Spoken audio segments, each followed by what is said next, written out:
phone. Good evening, everyone. Thank you for supporting Emerge. Thank you for supporting Emerge.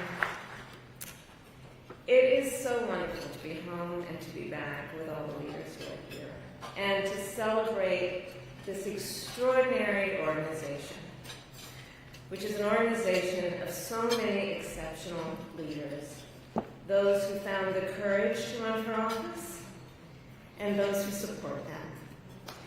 Emerge, I will say something you know. Throughout my entire career in life, I have always believed in the ideals of our nation. The ideals reflected in the Declaration of Independence, that all are created equal and endowed by our Creator with certain inalienable rights. Ideals advanced and affirmed by the service and sacrifice of generations of patriots. The ideals that ground the Constitution of the United States, that here in our country, power ultimately lies not with the wealthy or well-connected, but with all of us, with we the people.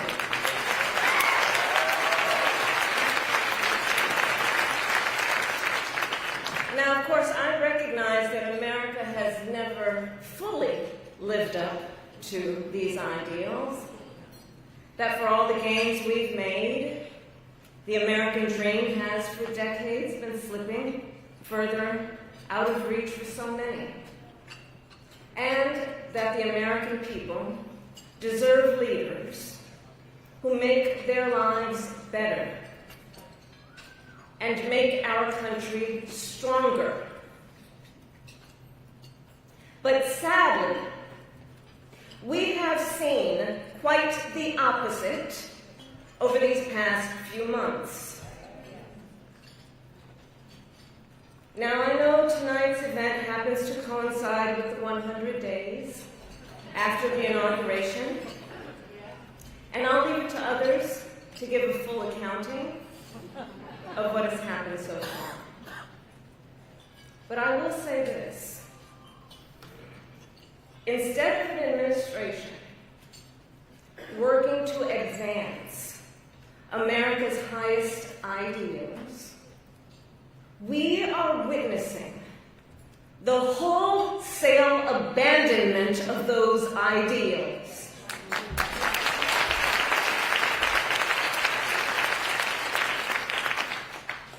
And what we are also seeing in these last 14 weeks is Americans using their voice and showing their courage.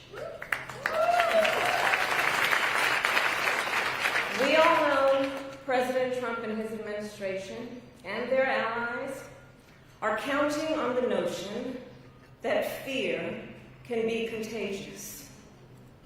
They are counting on the notion that if they make some people afraid, it will have a chilling effect on others. But what they're overlooking, what they have overlooked, is that fear is not the only thing that's contagious. Courage is contagious.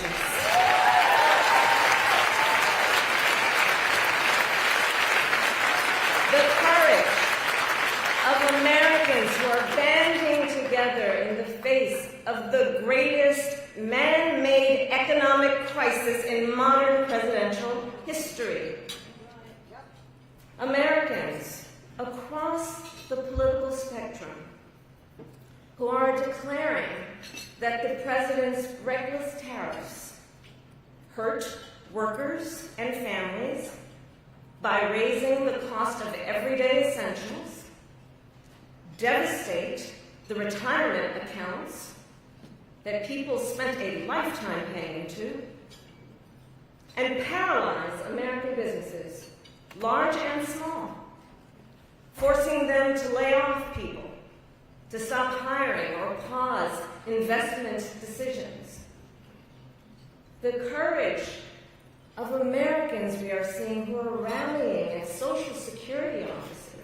to protect their hard-earned benefits, of Americans who are speaking out to say, it is not okay to violate court orders. Not okay. Saying it is not okay to detain and disappear American citizens or anyone without due process.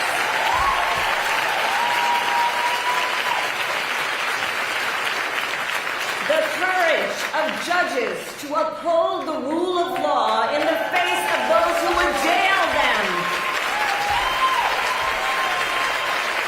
Of universities that are defying unconstitutional demands that threaten the pursuit of truth and academic independence.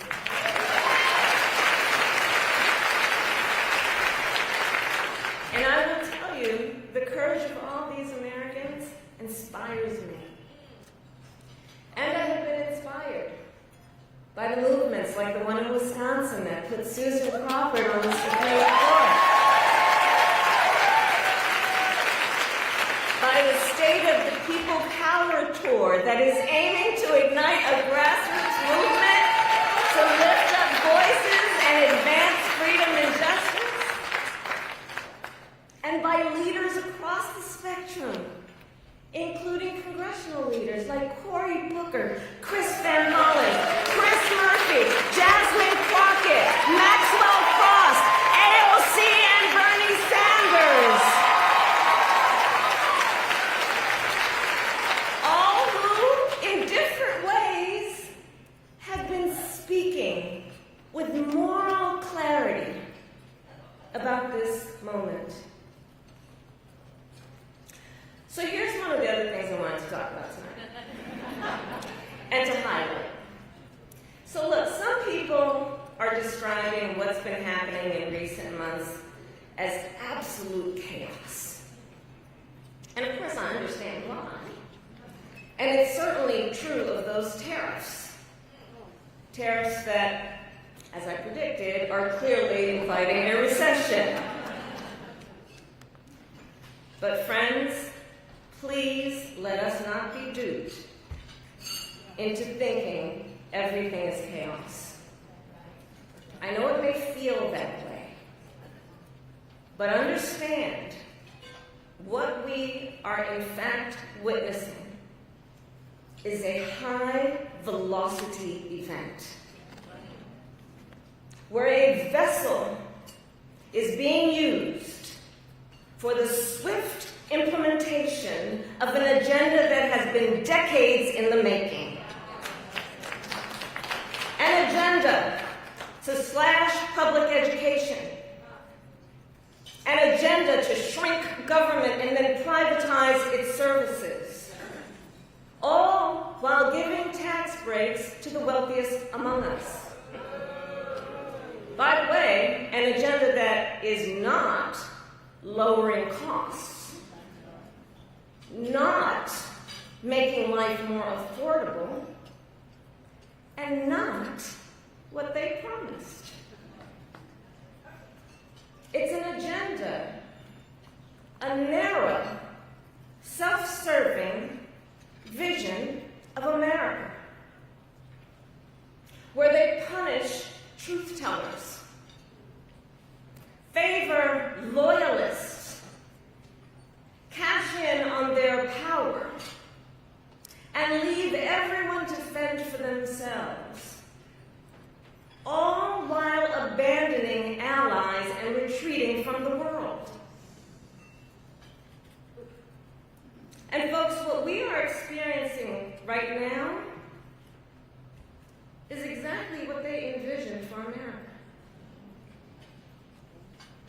Right now, we are living in their vision for America. But this is not a vision that Americans want. Woo-hoo! We are living in a moment when the checks and balances upon which we have historically relied have begun to buckle. And we here know that when the checks and balances ultimately collapse, if Congress fails to do its part, or if the courts fail to do their part, or if both do their part, but the president defies them anyway, well, friends, that is called a constitutional crisis. And that is a crisis that will eventually impact everyone. Because it would mean that the rules that protect our fundamental rights and freedoms, that ensure each of us has a say about how our government works, will no longer matter. And if that happens, the one check, the one balance, the one power that must not fail is the voice of the people.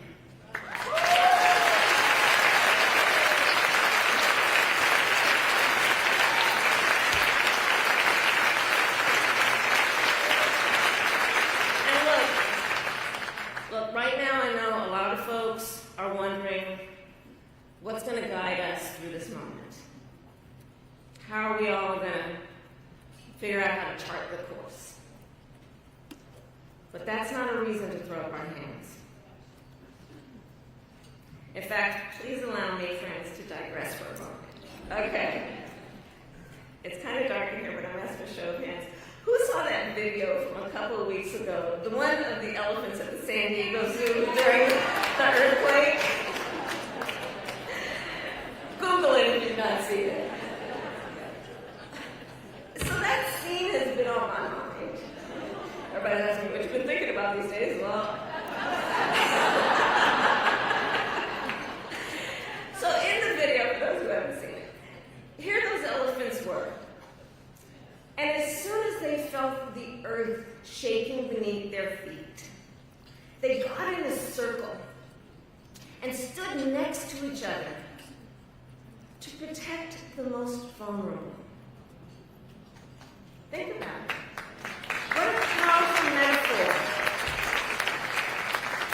Because we know those who try to incite fear are most effective when they divide and conquer, when they separate the herd, when they try to make everyone think they are alone. But in the face of crisis, the lesson is don't scatter. The instinct has to be to immediately find and connect with each other, and to know that the circle will be strong.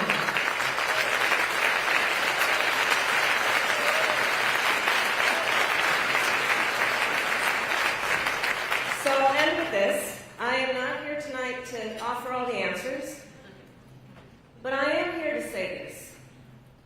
You are not alone, and we are all in this together. And straight talk, things are probably going to get worse before they get better. But we are ready for it. We are not going to scatter. We are going to stand together, everyone a leader, and emerge.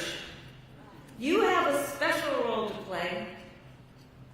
Organizing is as important as ever. Mobilizing is as important as ever. Running for office is as important as ever. So please, everyone here, please keep doing what you are doing. And to everyone, let's lock it in.